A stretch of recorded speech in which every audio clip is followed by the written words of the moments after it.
it's Mina Kimes. What's happening? Okay, wait What's a going second. on? Interrupt Come the on story. in. Mina, Jump come over in there. here. Come right over here. Come over here. Mina I was telling my Kimes. blonde mohawk stories. All right. Come on. ESPN's Mina Kimes. Come over. Sit What down. is Hang out with us. happening? How are you, man? All right, hold on. I'm gonna We turn are on your honored. mic. There you go. Get in there. All right, Mina Kimes. Mina! There we go. There you go. I don't know if I've ever seen you wearing glasses before. I have to now. You look so smart. See? He does look smart, doesn't he? No, or my eyes get bigger. When's the last time we saw each other? Was it Hawaii?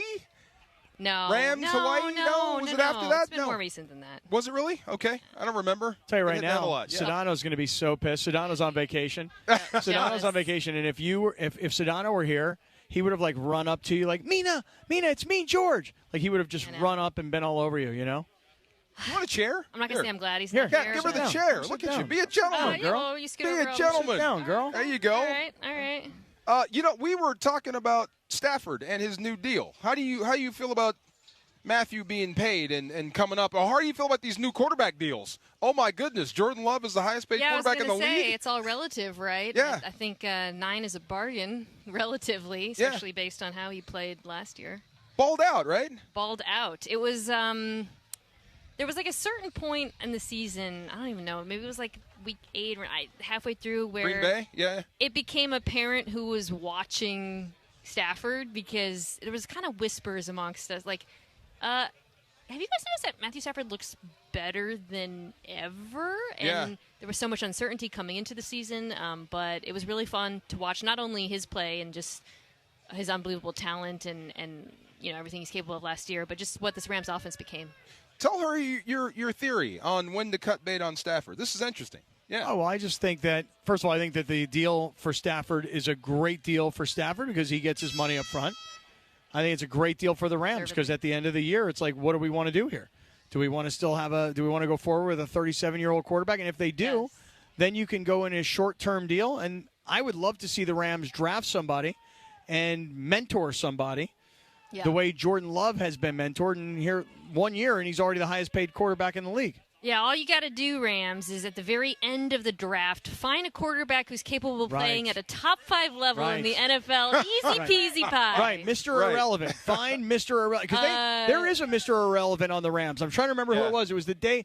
Who's the defensive lineman the day that we almost got killed by the umbrella in Hermosa? Oh, was that defensive lineman was Mr. Was he Irrelevant. Mr. Irrelevant? Yes, he was. The year before Brock Purdy. I should correct myself. In the end of the first round, right, is what I meant where they got Jordan Love, and I think that's where the Rams should expect to be picking. Unfortunately, it's very, very hard to find great quarterbacks of that caliber. I thought you were talking the end of the draft. I thought you were talking Purdy. No. I thought you were talking Mr. Irrelevant. I was being serious. End of first round. Okay. Yeah. But it's never bad. It's never a bad idea to draft quarterbacks. So Mina Kimes is here. We're live at Rams training camp. DeMarco's in for Sedano. It's Sedano and Kap on 710. And, you said you were trying to figure out the last time you saw Mina. Yeah. It was that Hawaii trip. But No, it was more recent. More recent, but that was a fun trip. That was so fun. That was really cool. What were you guys doing? Preseason game, Rams, Cowboys in Hawaii.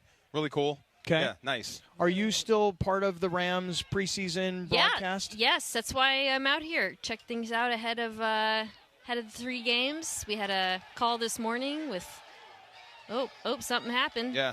Big tackle right here on the sideline, right in front of us. Braden Fisk guy, you're going to love him. I've been hearing a lot about him. Oh, my God. I don't know how much of him we'll see in the preseason, though, but I'm excited to watch him. He is a disruptor, kind of like somebody else that used to be here. Yeah.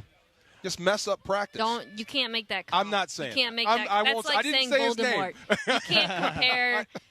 Like when we talk about prospects, you always reach for loftier comps than you should. But that one player whose name I'm not going to say, no one is allowed to compare anyone to him. But what if he has a hell of a rookie season? What if he's touching that guy, touching his numbers?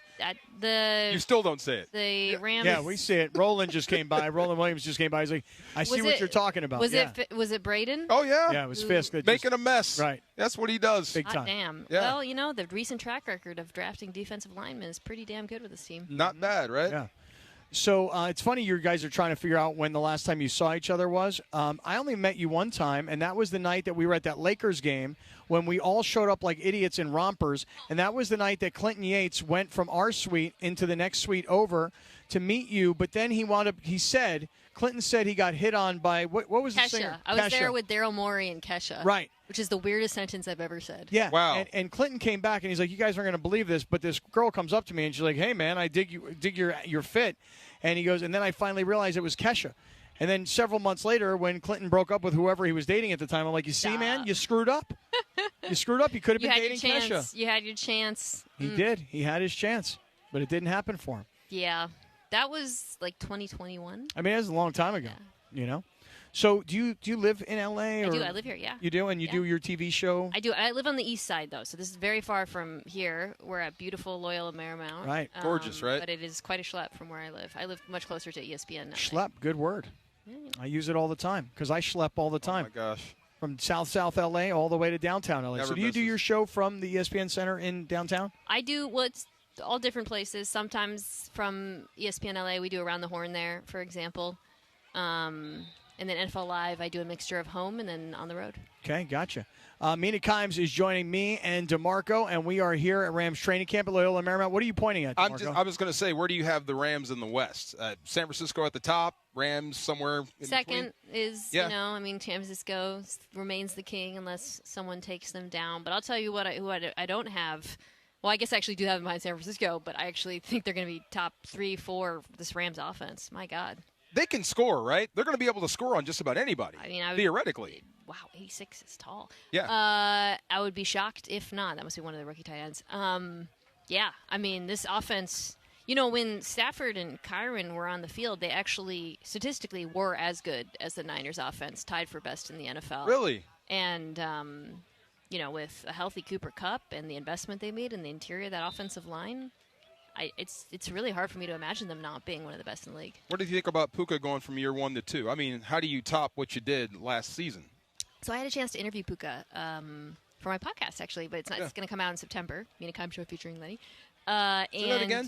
What was Mina that? Kimes Show featuring Lenny. There you go. And Puka. And it was so cool to hear him talk about just all of the things he puts into his game, especially when it comes to blocking, but the physicality with which he plays and how well suited he is to this Rams offense, where not only does he has to block, but he has to do so much dirty work over the middle of the field, all of the motion and everything. And when you watch him, like, he's such a perfect fit for the offense, but it still feels like there's another level to be unlocked as a route runner, different concepts that they can use him on. And then with Kupp on the field, drawing more attention from defenses. Yeah. It's kind of crazy to say someone who broke records could be even more productive, but I could see that. You're listening to KSPN Los Angeles, a Good Karma Brands radio station. It is Sedano and Kap on 710 ESPN, and we are live at Loyola Marymount. We are watching Rams training camp, and Matthew Stafford has the first-team offense on the field. Got DeMarco Farr, got Mina Kimes from ESPN, and we're all kind of just sitting here like all these thousands of people on a Tuesday afternoon who've come out to watch Rams training camp. I'm with you, by the way. I think the addition to the offensive line and some movement in the offensive line, I think that if you get a healthy Cooper Kupp, the addition at running back, so some change of pace. I mean, this should be DeMarco and Mina, and now Kirk Morrison jumping in. Yeah. This should be, What up? I mean, an incredibly productive offense, assuming they can stay healthy.